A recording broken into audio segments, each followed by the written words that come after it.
Hi, I'm Mike Marino, and this is a brand new episode of Live from My Mother's Basement.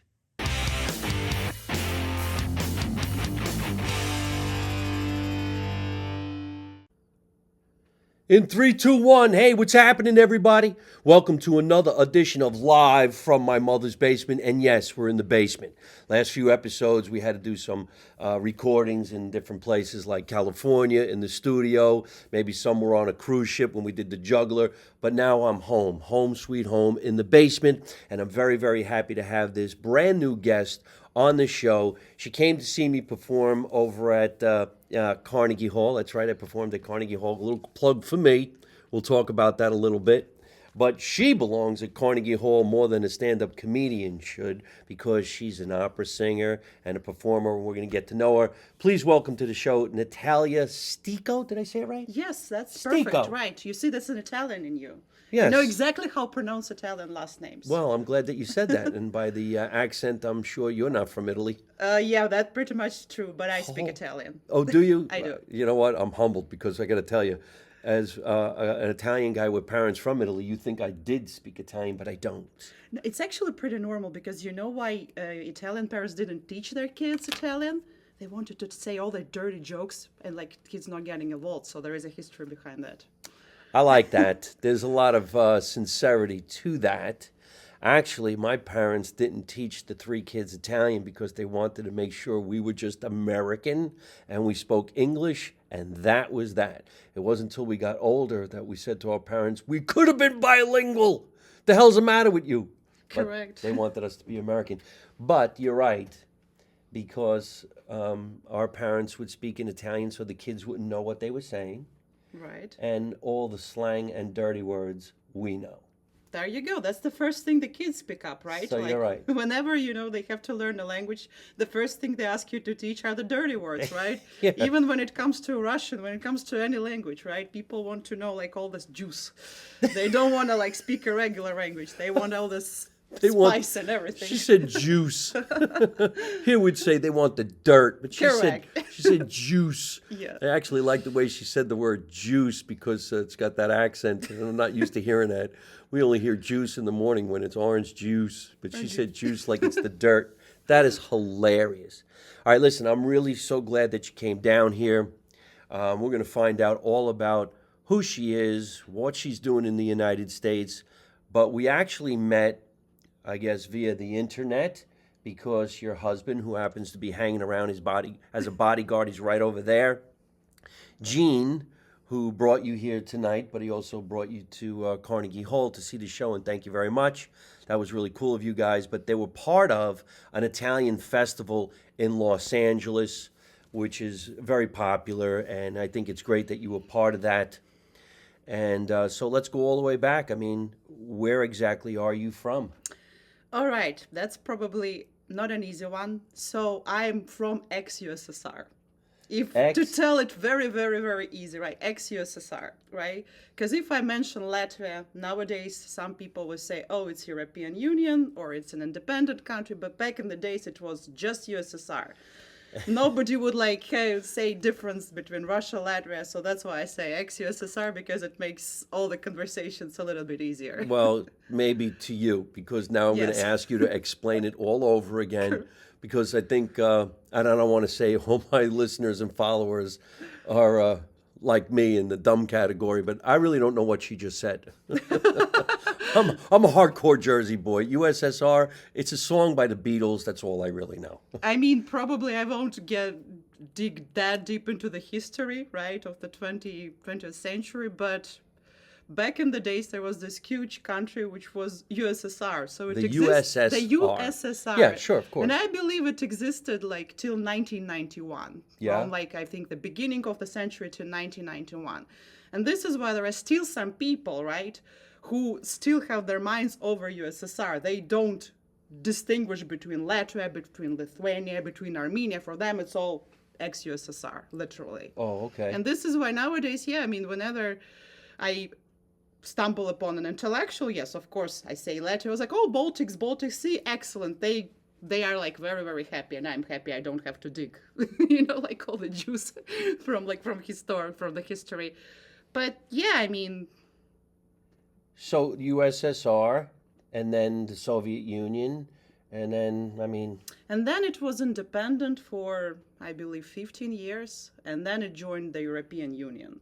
So now it's an independent country, a part of European Union. So whenever I also have to say where exactly it is, I say yes, it borders Russia, it borders Belarus, and it borders Lithuania. Does it border Poland? No. So somewhere there.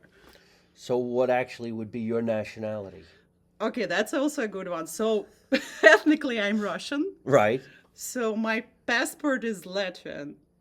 That means ethnic Russian with holding a Latvian passport but living in the United States. Right. So in theory, yeah, it's a mixture of all three. Well, that's wonderful, Right. man. She has a great accent. I would never know where that's from. That's also a Just good one. listen to you talk, I'm thinking, okay, well, she's definitely from another country. But I wouldn't have said Russia. I don't know what I would have said. And actually, I have a good story about all that. The All right, we're only gonna get it. people who actually guess my accent are strippers. Really? Yes, I don't know why it's strippers, and I We'll think be right one back after this bartender. commercial break. A stripper. See, now I was saying before we started the show, I could follow the format, but if we go off the format, it's going to be a lot more fun. I know. Here comes the fun. I had no idea it was going to go from an opera singer to a strip club. Somehow. Here we go. I mean, the story is very short, right? Jean graduated from this Catholic all-boys school, which actually our kid also goes now. Oh, is that now right? Now it's co-divisional, so now they have boys and they have girls, but they're separate. Back in the days, it was a fancy all-boys Catholic school, and one of Jean's classmates, right, like old school Catholics, right, he is actually a manager at a strip bar. And when we arrived to the United States, for pretty much for 5-6 months, I couldn't work. And yeah, we had to go out and meet Jean's classmates and everything. And this is how we ended up in a strip bar. And whenever I opened my mouth, they were like, "Oh, you know, like you sound like this girl Maria. She was from Russia. I call you Russian." I was like, "You know, girls, like you are better than the spies because you spotted me right away. Nobody else guessed." People were saying Germany, Netherlands, right, like Poland, Czech Republic, even. But those girls were like, "Nope, you're Russian." I don't know I how they love do that. it. Maybe because they were from Russia and they were just working in the club and they got rid of their accent until you showed up. No, they said they had a colleague who was working before. Yes. Yeah, she was from Russia, and they said I looked like her, I talk like her, and my jokes were similar. So this is how they probably spotted me out. I was like, all right. Imagine moving from another country to the United States and you say, nobody understands me until I go to the strip club. Yes, Then everybody knows exactly what I mean. Oh, you're Russian. exactly. Want a job? Yeah, pretty much. Oh, that's great. How long have you actually been in the United States? So this is my 6th year. 6 years. Yes, correct. This is your first time coming to the United States, or did you come here some other time, long time ago? Actually, I came here once before, and I got married this only time I came here. And after that, we just landed here and immigrated. That's all. So yeah, before that, I have never been. And there are lots of girls, lots of not even girls, people back from USSR who dream about America, who think it's the wannabe land, right? Like America making your dreams come true. And they actually have this goal of landing here and purposely. I never had it. It was just, I don't know, luck or, Really? God's wish. And I just went with that Oh, pretty okay. much. So the dream to come to the United Yes. States to pursue your career was not you? No, I had no intention to come here. It's just I figured out when I met Gene, my husband, who actually also spent the majority of his life overseas. So he's from Boston. He grew up in Boston. Then they moved to the suburbs, right? And when he turned 18, he joined the Air Force and he came back only because of me. And you know what was the real reason to come here? It was the education of my son, pretty much. Oh, really? Yes. Okay, so yes. you and Jean got married in overseas? We got married in Beverly, the only time when I came in the United States before. Yeah. So the time I came to the United States, we got married. So you guys met? We went overseas, right? No kidding. So Yes. he's the reason why you came to the United States. Pretty much. And the funniest thing, he doesn't even want to be here. So, right. Do you? I do. I mean, I somehow started loving it, right? I mean, I started to meet good people. I started to at least have more social life apart from going to a strip club for Yeah. beers. Well, hey. You know, and like I go to Carnegie Hall like to listen to people like you, right? And that's amazing, right? So now it's like now I don't want to go back. So now it's a little bit of fight between us because the reason why Gene is not renewing his passport is that if I renew my passport, I'm not coming back if he goes Is that right? overseas. Yep. Wow. What? See, you never know what's going to pop up. I know, this is... Usually, everybody who comes from Right. Russia wants to come here in pursuit of the American dream. Not you. You came because you had to, because of your husband, and now you. Little more because of the kid, because of his education. Because you know what's Europe's... I mean, I can't say it sucks, but in Europe you have to learn the local language of every single country you live at.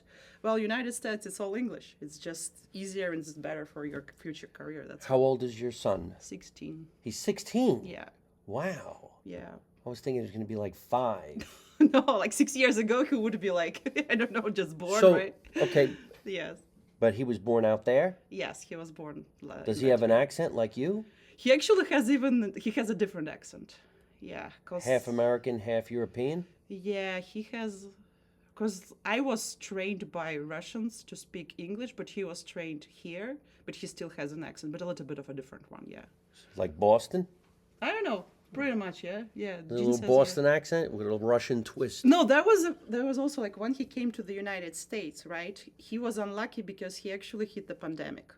Oh, And in order for him to at least speak some English, because honestly what was happening, right, he was given some homework and I had to help him out because it was all remote. We actually stuck him to baseball. And this is how he started speaking, this is how he started meeting people, and this is how actually he made friends. And there was one phrase which Gene taught him to speak, and it was baseball been very good to me. and actually he made it like you can it's from a movie. I can't think of a movie. I know. And we made like 4 or 5 videos of him progressing, like how his English progresses, and now he says it like almost without an accent. But the first one was like hilarious. And then What movie is that from? I don't know. Even. It's from a movie. Something been very, very good to me. Yeah, no, it was a. It was the actual player, the Yankee. Yeah. Oh, all right. So I He guess was it was in a. yeah. Could have sworn I saw that in the movie, but it's a popular phrase. Sounds a little bit different in the beginning. Something been very, very good to me. Baseball have been very good. Yeah, It was a player. I don't know, remember which one. Yeah. that is hilarious. Yes. So, well, we're going to talk about your career because you're Of course. an opera singer, right? Did you study this in Europe? I mean, USSR? USSR. I actually studied that in Latvia, right? So Latvia? when it wasn't USSR. How are you saying the name of that? Latvia? I mean, like if you say it in Latvian, it's Latvia. Latvia. Yeah, if you say it in but actually there's also a joke about how custom people in UK they pronounce it Latvija because it's a J. So I have the same problem with my first name because in Latvian it's spelled with a J, and some people call me Natalja, and same thing is with Latvia. So some of the people, I mean, they just read what they see, and they can't even pronounce it properly. It's like Latvija, right? But in there it's Latvia. Well, the way your name is spelt with Yes. the J, I would have Yeah. said Natalja. Exactly. Natalja. However, speaking of the J, Tatiana, who is the producer of the show, is from Germany. Yeah. And there's a J in her Yes. name, Tatjana. Yes. Same as with country. We say Tatiana. Yes. I think she says Tatiana. Well, I always said Tatiana. Yeah. That would be the American version, but I guess is it Tatjana? Tatiana, yeah. Tatiana. It's like the soft one, the softening, which they like. In my first name, it's the same like Natalja, and because Latvian language, I mean, they do the softening their own way, right? They just spell it like very weird in order for it to sound like your name, but spelled in Latvian. And the country spelled the same as LJA, like Latvija. So it also has this J. And some people who never heard of Latvia, of course, they read it as Latvija, of course. Because if you never heard it, if you never studied at school, anything apart from USSR, you just don't know. Wow. So, Yeah. and you said you spoke 4 languages. Fluent, more or less fluent, yes, 4. But there is a couple of others I understand. They just... It's so amazing because, you take a guy like me. I'm lucky if I could speak English properly. And then 4 languages and a couple others that you're like, oh, whatever, I could if I had to. But what makes you speak 4 languages? Did you have to in school? Did they have to? Was English the first of the second language? So pretty much my personal story is my mother is an English teacher, right? And I actually spoke English since I was a kid. That was her way of teaching me, which actually She taught English in... yeah, in school. I mean, she taught me English by like by games, by doing some tasks, right? Like so, but like day by day, often we spoke English at home. Wow. Yeah, so because I went to school when USSR fell apart, but still there were Russian schools. So I went to a school where the primary language was Russian. Like I literally graduated high school, like speaking Russian. But Latvian was a state language, so you had it obligatory at school. So pretty much my generation, everyone speaks 3 languages fluent. Right, so either it's a Latvian who learned Russian at school and English, or like often they had like Russian and German. So it just depends on which school you went. And then I studied French for 8 years, but with French it's a funny story. When I always say like Italian is the dominant gene, right? Is it? When I had to learn Italian, it just kicked out all the French. So right now, and like now when I have to speak to a French person, I understand everything, but I will just talk back Italian. So this is like the magic of Italian. That's what I say. Why? The French person understands the Italian? They will pretty much, the very like basis. Yes, they will understand it because it's like a Romanian language. French, Italian, and Spanish. They are like they have similar roots. So like, Similar, yeah. That's it. But that's why I said Italian is a dangerous language. It just kicks out everything else. When it goes into your life, like everybody else is like, goodbye, I'm out of here. I've never even heard that before, but I like that because I'm going to start telling people, hey, Italian's a dangerous language. Yeah, there you go. Just like the people, very dangerous. Yes, there you go. And if I can't speak Italian, it's going to make me even more dangerous because I'm going to get mad. Imagine if you learn Italian and then you like forget English, then you're like, okay, now I know what she's talking about. But yeah, that's I don't think that's ever my going to story, happen. yeah. I wish. Okay, so what made you get into the arts? I mean, it's again probably mother's influence, right? So when I was around, She was a singer? I mean, she was not. She was an English teacher, right? Mm-hmm. But I started as a pianist at the age of 5, and pretty much I don't know whether it was my choice or not. But back in the days, whenever a girl was born in a family in USSR, I mean, she had to go to a music school to play an instrument or something, and pretty much I believe that was just a tradition which I had to follow. And later when I was a teen, I think it was 13 or 14 years, my mom took me to the opera for the first time. In USSR? It was already Latvia. I mean, USSR fell apart when I was 5 years old. Oh, okay. So, but it was Latvia, and we saw Traviata, which is probably one of the most famous operas. Like Traviata, La Bohème, and Carmen, they're like top 3 in the world, I believe, which are staged and overall people know about. And I got hooked up. I don't know. I sat there mesmerized, like, holy Jesus, I want to do it. You got And bit. that's it. I got just hooked up with that. Got bit by the bug that said, okay, Yeah. opera. And then I believe what happened, I think somebody, was it my mom or somebody else, they started giving me CDs of opera singers, right? And first of that was Maria Callas, and I know some of the voice teachers, they say it's not a very good influence in terms of technique, but yeah, I think what she done for the industry, right? And like she's like a proper influencer, and she got lots of girls hooked up again on opera. And I mean, I have friends who just also started this career only because somebody gave them a Maria Callas disc when they were like 12, 13 years old. Right. Because there is something magic in how she sings and what she did. I mean, it's an unbelievable singer. And She's famous out there? she's already, like there was a movie which was released, I believe, a couple of months ago. Maria, Jolie was portraying her. Yeah, so I think that's an attempt to revive her legacy. I mean, she was born in 1923 and she's already dead. Oh. So that's why. I don't know opera. You say Yeah, opera to yeah. a guy like me, we think of Pavarotti, and Pavarotti that's is the pretty last much one. it. Yes, Pavarotti is the last one who I would say is spread not only within operatic fan club.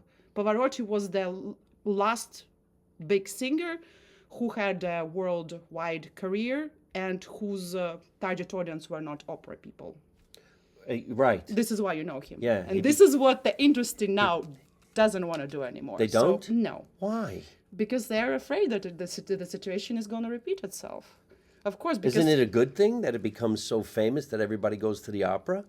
for me, it's a fantastic thing, for example, right? Because nowadays, lots of people, they just avoid opera at all cost because they had a traumatizing experience. They went to a production which wasn't as good, right?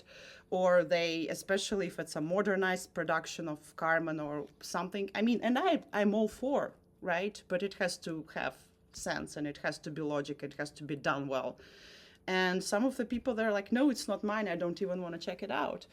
And right now, right, I'm telling you honestly, like Bocelli, who is not an opera singer, he's a classical crossover singer who does some opera. He did more for opera to actually promote it than any average singer. See, but then I'm just like Yeah. your average Joe Blow who thought that guy was the best opera singer in the world. Correct. There you go. But this is how he's a fantastic singer, but he's not an opera singer because I believe he actually did he do a full show or no? I think he did it very, very back in the days. But the majority of music he does are concerts. So an opera singer, he actually goes and does productions. Right. Oh, okay. That's all. So he I see what you yeah. mean. So, but Bocelli, I mean, he's popularizing that. We know singers who do opera, and we listen to them and we watch them on television, but we didn't go see them in a play.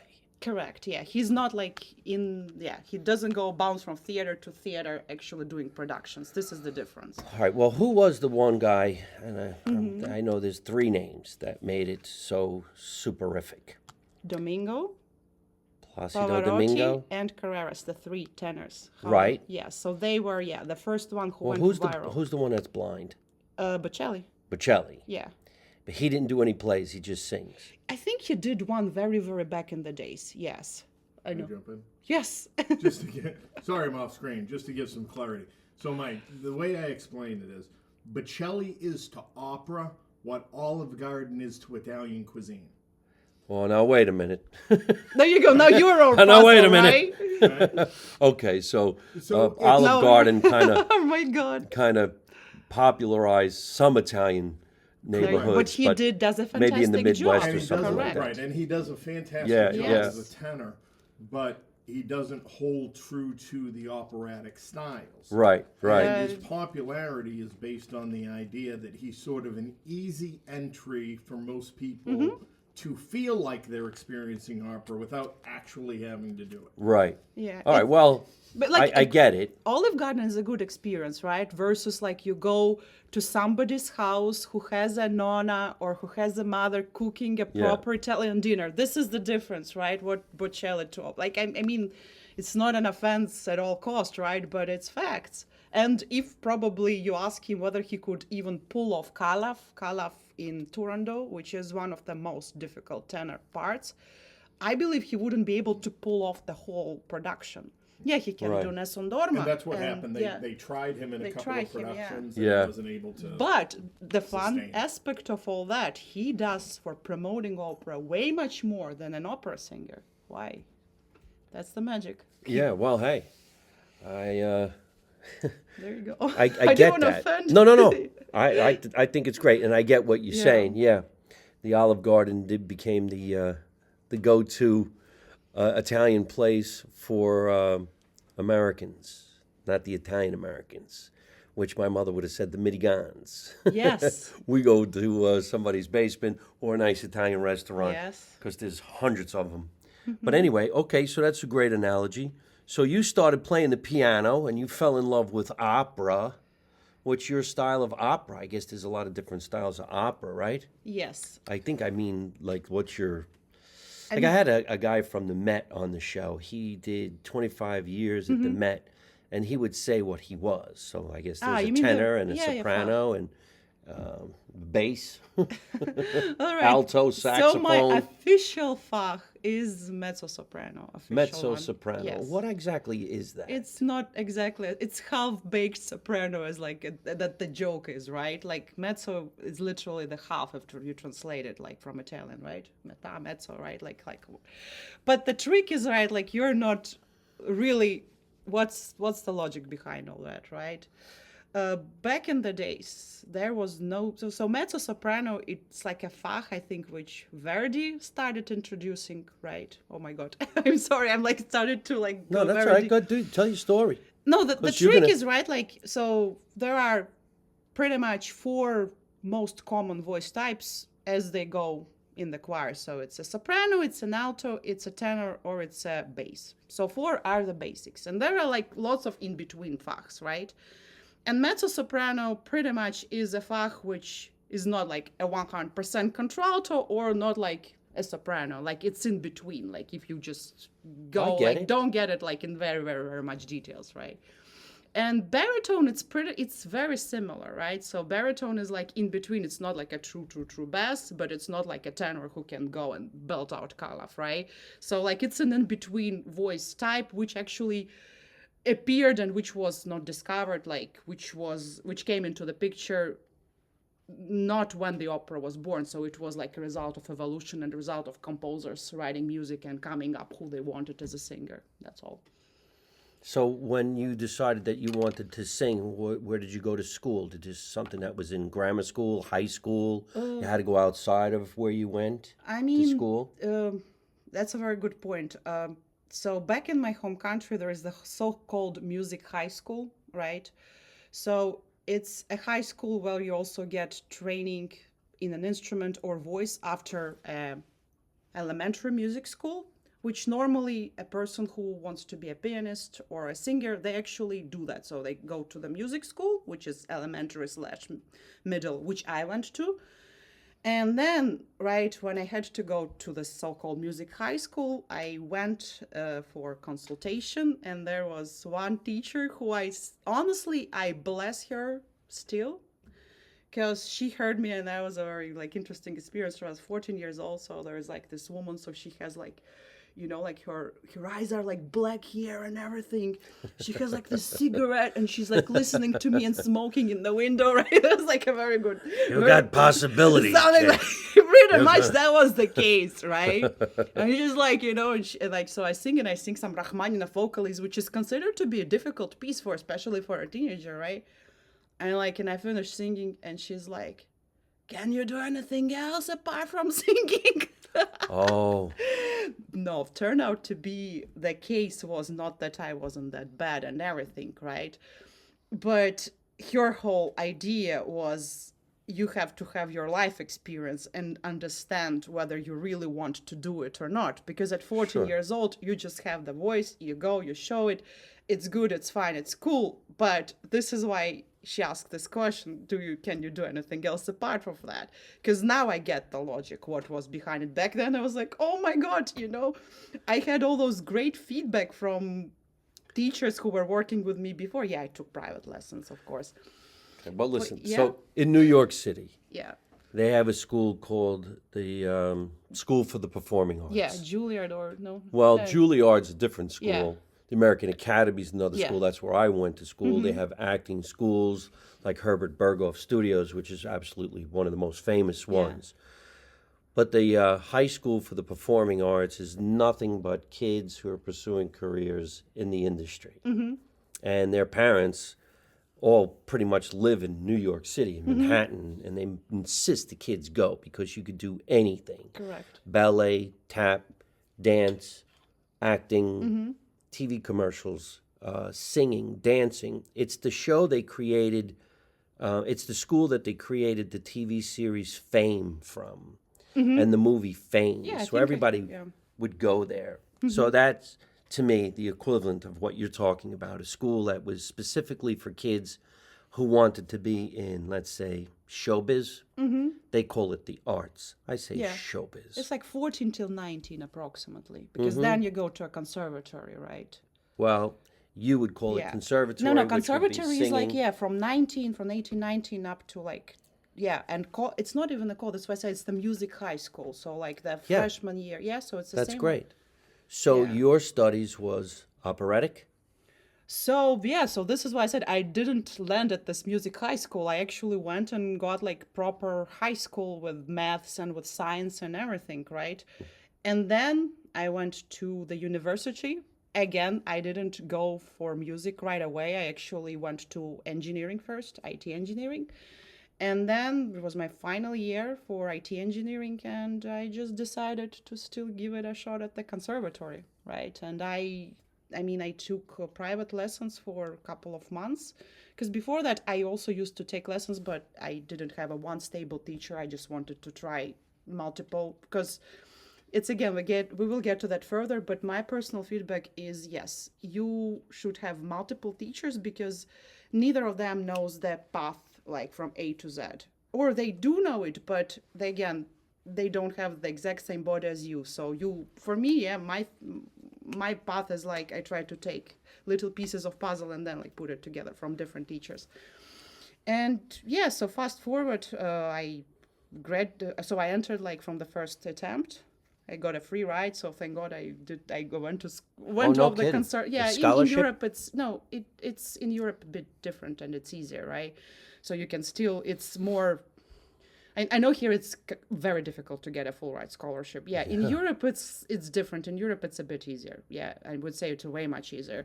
And yeah, in this particular case, I got lucky that I didn't have to pay for that. And it's the same school which Andres Nelson's, the chief conductor of BSO, he graduated from, and all the great like Latvian musicians.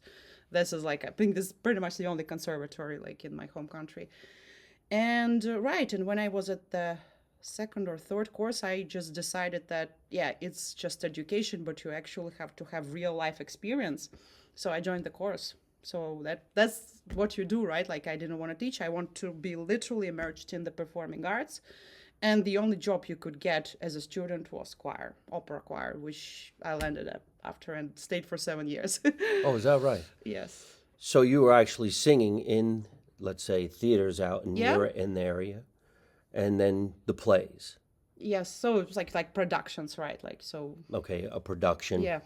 Whatever you call And it. in the production, were you ever like, let's say, the lead girl or the lead person? You mentioned some of the plays, like I don't know these plays. I mean, I So- couldn't sit through Cats, quite honestly. I mean, La Boheme. La Boheme. So you did that one? I did in a choir as a choir member. Yeah. Right? So for solos, because I'm a mezzo, like La Boheme doesn't have any mezzo roles, right? But I also became a part of the so-called Young Artist Program, which is also a very popular thing for a student to do. Even here in the United States, it's super popular, right? And there where I got actually to sing some roles. Yeah, so I got to learn, I got to practice. So yeah, if we talk about roles, it was Orlovsky from the Fledermaus. So it's again the trouser role, right? Which I'll call, oh my God, I like, I feel like I'm like, so again, what's very special about a mezzo soprano, right? Often the roles are you either do bitches or you do witches or you do boys breeches, right? The pants. And pretty much, yeah, I mean, I'm That's the one. hilarious.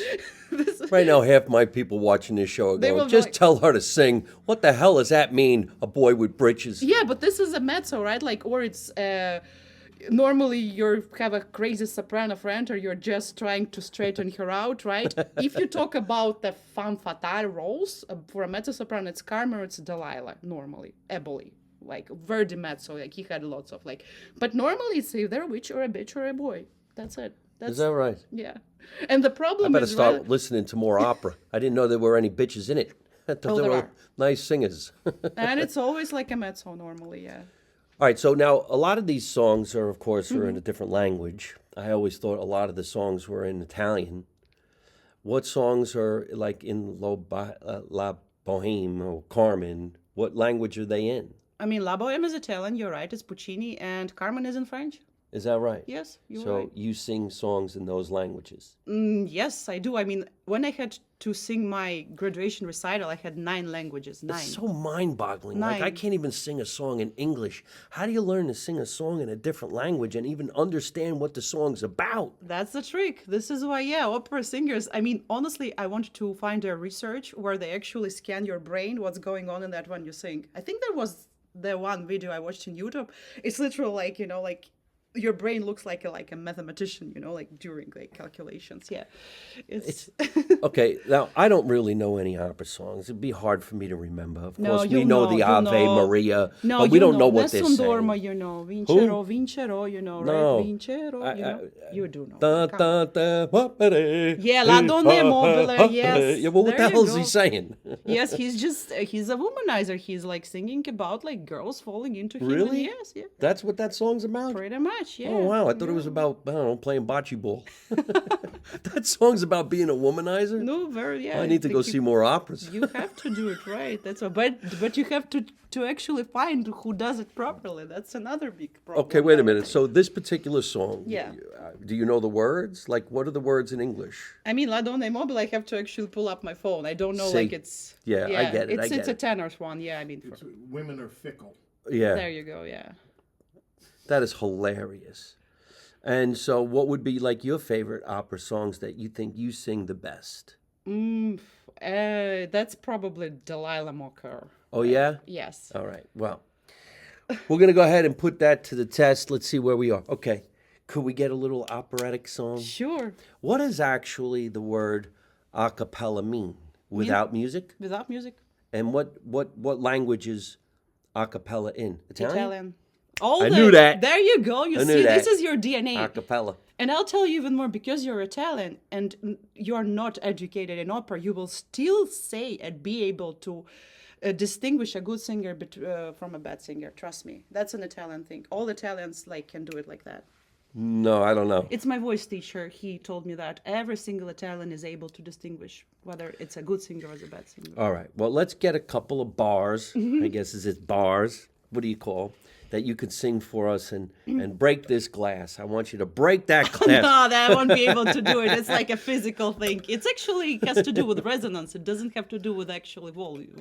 Is that a myth, or does somebody no, it really is. does? You can do it, but it has to be from a certain glass, and it has like the frequency they have. It's a physical thing, right? It's physics. It's not actually your voice being that powerful. It's able to get the resonance match, very, very, very. She calls it a physical thing. You know what I know about physical? If you take it and you throw it, it breaks. Yeah, pretty much. Yeah. There was actually somebody who could actually This sing. one, no, yeah, it's like too thick glass. It's yeah. too thick. So, but somebody actually could sing and break a glass. Yes. That's not just a. But it's a not myth. like loudness or something. It's just they get to a certain place which resonates or doesn't resonate. Even though I am an engineer, I don't know physics that well, but there is a way how you do it. It has to be a thinner glass. This one is a gold glass. Get a cheap glass. I would say, me personally, would Yeah. know the Ave Maria Which one? more There than are anything. many of them. There's many of them. I thought it was just one song. No, there are many of Ave them. Maria, the one they Okay, sing this at is one is Schubert, the one they yeah. sing at funerals. Okay, this one you just demonstrated is actually Schubert. Yeah. It's Schubert. Yes. Wait a minute. Then what does Ave Maria mean? I thought that was the name That's of a one prayer. song. It's a prayer. It's a prayer. Yes. So there's many. So lots of composers used it for their music, right? The most popular one is, yes, the one you just projected, right? It's Schubert. Who wrote the most operas? Mozart. Verdi or, I don't know, Verdi or Puccini. You have to double check, or maybe it's somebody else. Mozart also wrote a bunch of them. I thought yeah. Mozart was the king of opera.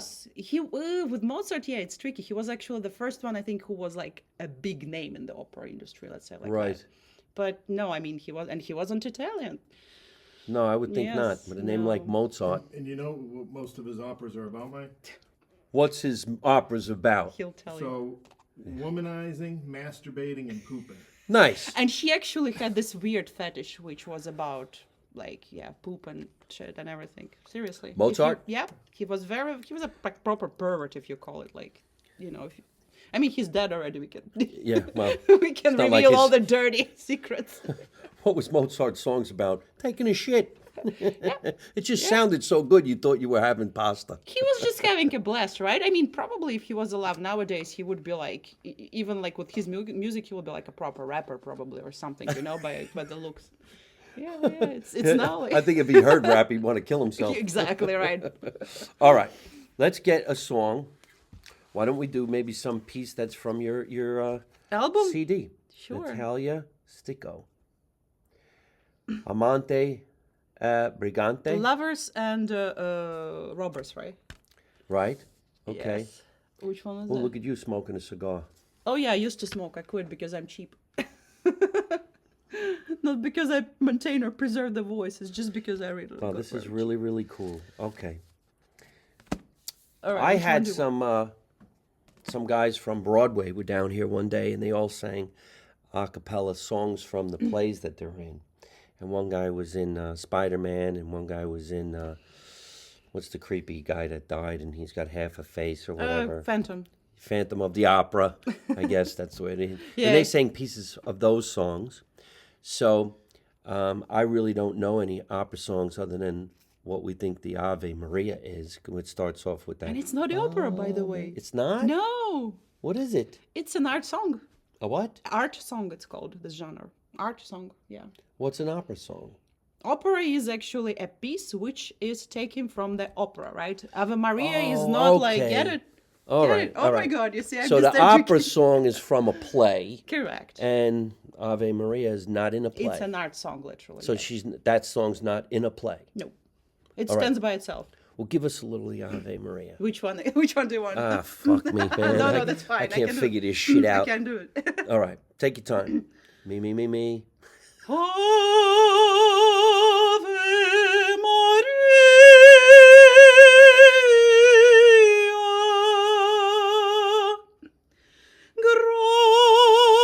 gratia plena,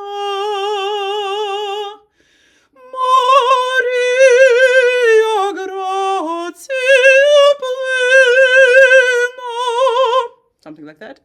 Wow, holy shit balls. Yeah, I just like I get my My saliva. glass broke. No, it didn't. You know what? Right now, my neighbors are going, holy shit, who's in the basement tonight? Sounds like an opera star.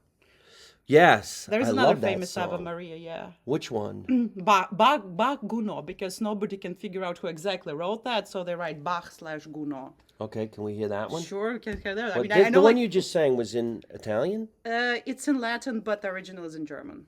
I just don't know the German version. Really? Yes, I always have to do it Latin, so yeah. Did the but person there's- who wrote it from yes, Germany? Schubert was German, yeah. German. Austrian, yeah. Wow. German, Austrian. I think, I don't remember Germany or Austria. I mean, back in the days it, yeah.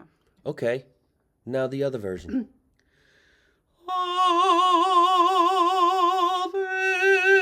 Ave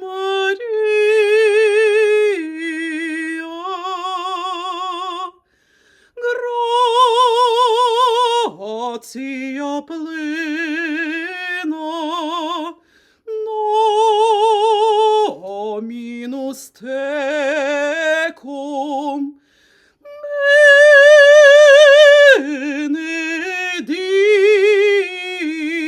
benedicta tu. That's Bach Gounod. See, she broke the glass with the other song, and now she just cracked my laptop. That is unbelievable. Isn't that amazing? I could actually feel my heart racing when the song is. It's like some kind of vibration. I think That's what opera is That's about. what have broke the glass. The vibrations. Holy shit balls! I don't mean to curse, but that's the way we are. I'm glad my bottles didn't break. There you go. So that's great. Okay, so two versions of the Ave I mean, there's Maria. the third one. Which one? Go ahead, give us the third one. Either do Padrino or do one of the. Padrino, Il Padrino we have to do because it's Italian. Let's do Padrino. Padrino. You don't even have to warm up. You're just ready to No. roll. No, I don't care. This isn't opera. None of that me. It's not only opera. I You mean, gotta then we guess have. where it's from. You'll Right. get. Okay. Parla piano e nessuno sentirà il nostro amore lo viviamo io e te. Nessuno sa la verità, neppure il cielo che ci guarda da lassù. What? Can you keep on going? Because I think the next verse there's going to be a shooting. Insieme io te io resterò, amore mio, sempre così. Parla piano, vieni, piove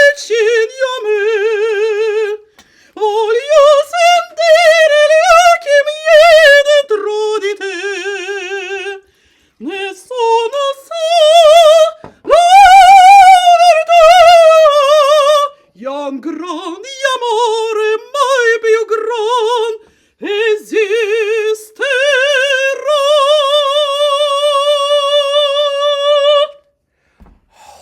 Shit. In the basement.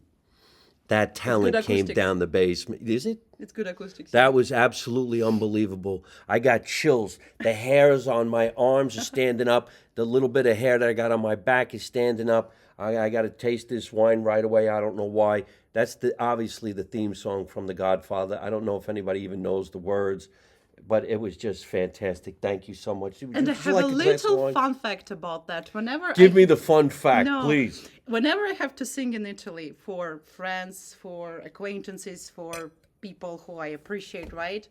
They don't ask opera. They don't ask Ave Maria. They ask Il Padrino. Yeah. Always. I don't know why, but this is like this is the winner. They don't. Yeah. I would have asked for that myself. you I didn't know the name of it. I Yes. would think it was the theme song from Yes, The it Godfather. is. It is. Was it written for The Godfather, or was Yes. something that's been around? I think it's Nina Rota wrote for Godfather, right? Yeah. Yeah, it Nina was Rota, originally in yeah. Sicilian. You did it in Italian. She Yeah. just sang it in Italian. Then Al Martino. I Is don't there know the is there English is, version. is there an English Yeah, version? it's called Yeah. Speak Softly, Love. Yeah, Speak Speak Softly, Love. so no one hears Holy us but the smokes. Something like, yeah. That was fantastic. Glad you enjoyed it. So where do you actually sing these days? Where can people go watch you perform? Honestly, last thing I did was a church service. I did subbing as a cantor, right? This was my last one. Before that, I do church. I do lots of volunteering there for a good friend of mine. And before that, I actually performed in Czech Republic. And very, very, very, like 3 months before it was Los Angeles. And probably the only time I performed in the Boston area was 2 weeks ago, but it was an online concert for Holocaust survivors. So it wasn't even for Bostonian people. So they are like located all over the world. All right, so you're located in Boston, Yeah. and you pursue your career as a singer nationally or internationally. Internationally, honestly, more like overseas and in other states than in Boston. I mean, I know it's the irony of that, based in Boston, but yeah, probably the most thing I do in Boston is around the church. I wouldn't even know like how an opera singer pursues a career. Because as an entertainer, we can pursue a Yes. career as a stand-up comedian. You can Yeah. pursue a career as an actor. I can't sing a note, but you go out, you get work through friends, you do as many Yeah. shows as you can, mingling, performing constantly. So, I hope you're going to be out there doing that, because that was unbelievable. And now I got your CD in my hand. So I'm Tell not a us about typical. this. So like, yeah, you mentioned a little bit about a career. So now I'm not a typical opera singer, right? So typical, you have an agent who books you for productions in different theaters, right? There is the A category theater, which pretty much is like very difficult to get into. So your agent has to really work very hard. So there's like BC theaters, which are a little bit easier to get, but the pay is like not that good, right? So honestly, I'm not that amazed of what's going on now with the industry. Lots of productions are simply not the ones I want to do, right? So I pursue a little bit of a different way than like a classical opera singer in terms of the mindset, right? So they just have an agent who books them like productions, they sit, learn roles, then they go. Literally, they can get into a production when you should sing naked or something, all this crazy stuff that's happening, so which I don't want to be a part of, honestly. So mostly, right, and this is actually what my husband discovered and made me do. He says there are lots of people who don't know what's opera about, or like, right, when I talk about Mozart or something, they're like, really? And then they have a chance of actually looking into that and trying to, right, to see what it's about. So our mission is to get more people hooked up and being the so-called ambassadors of that by concerts, by even like online concerts, on-site concerts. So I do lots of corporate gigs, right? So I do like birthdays, I do weddings, all the stuff. So I am not actually pursuing like the path where, yeah, you have an agent who just books you, and it's not that well paid among us. It's well paid if you get to A category theaters, and still there is lots of politics, how all, pretty much, right? So yeah, pretty much I'm probably in the same boat as you, right? So I try to look from the entertainment perspective. and not just target the official and classical career path. Well, So, you have to really attack yeah, the industry yes, to earn a living as an entertainer.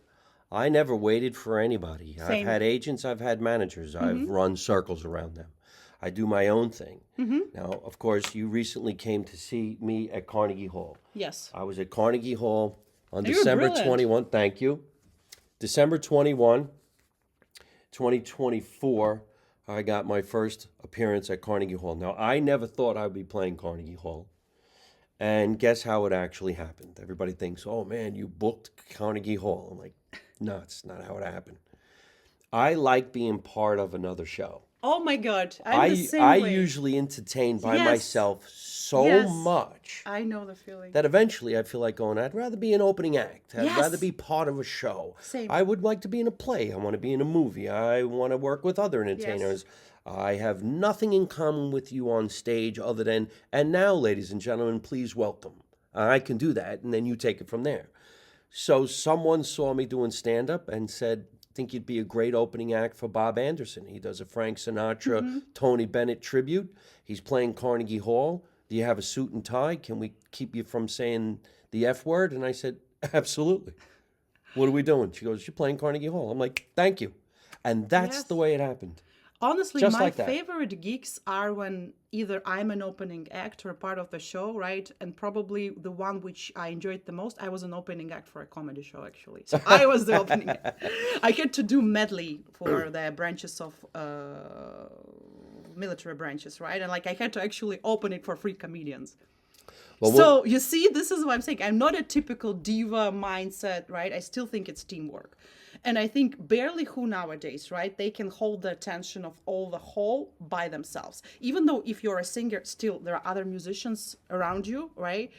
And this is what people in the opera sometimes forget, right? They forget that it's team and it's honestly not you who is the most important one. Yeah.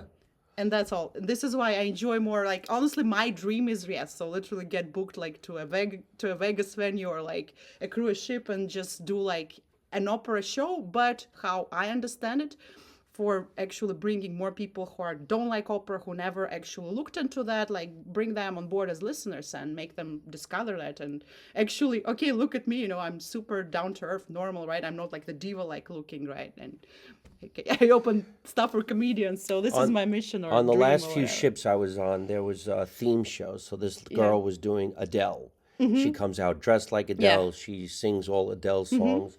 And she probably makes great money, and then she goes home. Then the comedian will go on stage the next night. I'll do the show by myself.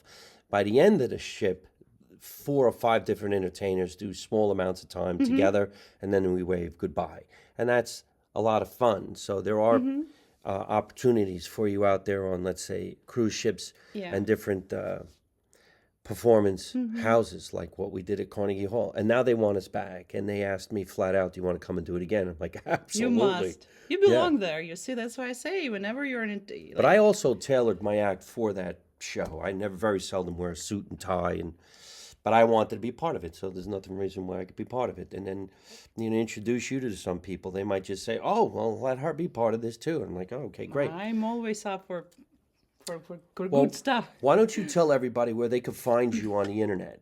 Of course, even though I'm not the best at pitching myself, so I have to. learn, I know, I'm working on that. So nataljasticco.com, that's the website. And my street name, which actually came from the comedian world, is Dirty Water Diva.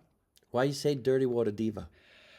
My understanding is, because I didn't come up with that myself, it's a song about Boston, right? And Dropkick Murphys. There you Chanels. go. Love that dirty water. Well, dirty water in New York is a hot dog. Dirty water dog. And the hot dogs are in dirty water being boiled. But, hey, it's catchy. It's out there. Exactly. And you can follow her on Instagram. What was it? Dirty Water Diva. Dirty Water Diva. Oh, there you go. I have to learn this Can from you pick this up?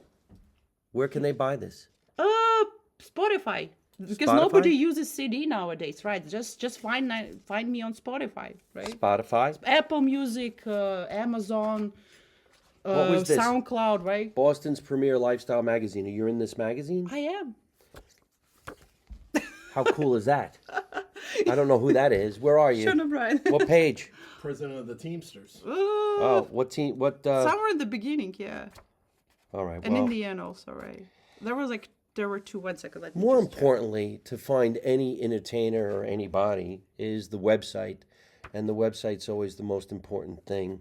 Oh, There there it you is, go. yeah. Wow, look at that. That's so beautiful. Yes. Natalja Sticco. What is your real last name? Say it again. Chernochaeva. That is so cool. All right, listen, before we get going, can I get you to say live from my mother's basement Yes! in as many different languages as you can? Окей. Прямая трансляция из подвала моей мамы. language Тие ж was it? сайти, тие ж райди, но manas mammas, I have forgotten how to say it in Latvian, подвал. Cellar. There you go. Mia madre suo. How was cellar in Italian? Man, that was I got that one. Yes. How about German? German, meine Mutter, and you see the problem is I don't use cellar every single time in any language. This This is is why I basement. just don't know, right? Cellar is for Cellar New is- York. Basement is New Jersey. Really, cellar is New York. There you see. Yeah. So I don't just use this word every single day, right? You That's see? cool as shit. Cellar is like what I was taught in my high school. In Natalja. Well, listen, ladies and gentlemen, we do got to get going. We've been chatting for a long time. I want to thank my guest, Natalja Sticco, for coming down to the basement. Remember, let's make America Italian again. You don't know nothing, you don't see nothing, you don't say nothing. And we got to thank my producer, Tatiana Blue Shell, for always making sure we have a great guest come down to the basement and puts on a great, great show. Not only are we on YouTube, but we're also on Spotify and Italian American radio in New York City. So we got to get going. Remember, you don't know nothing, you don't see nothing, you don't say nothing. And how do I end every single one of my broadcasts? By saying the same thing along with my guest. And I'm going to ask her to say it in a few different languages. Okay. I usually say, don't take no shit from nobody. So we're going to say Okay. that together. Ready? Okay. 1, 2, 3. No take. shake, Wait, don't let's start all over again. Don't I take no fucked shit it up. from everyone. Okay. Ready? Don't take no shit from nobody. Oh, You see, that's my New York, right? Like, yeah, but could you say that in another language? Okay. Oh my God, that's an idiom. I have to think now. Sorry. All right, I'll try to say in Russian. Well, you know, I can't say it. Wait a second. Let me think how to phrase it properly. Не заставляйте никого задалбливать вас ерундой. Something like that. Yeah. Yes.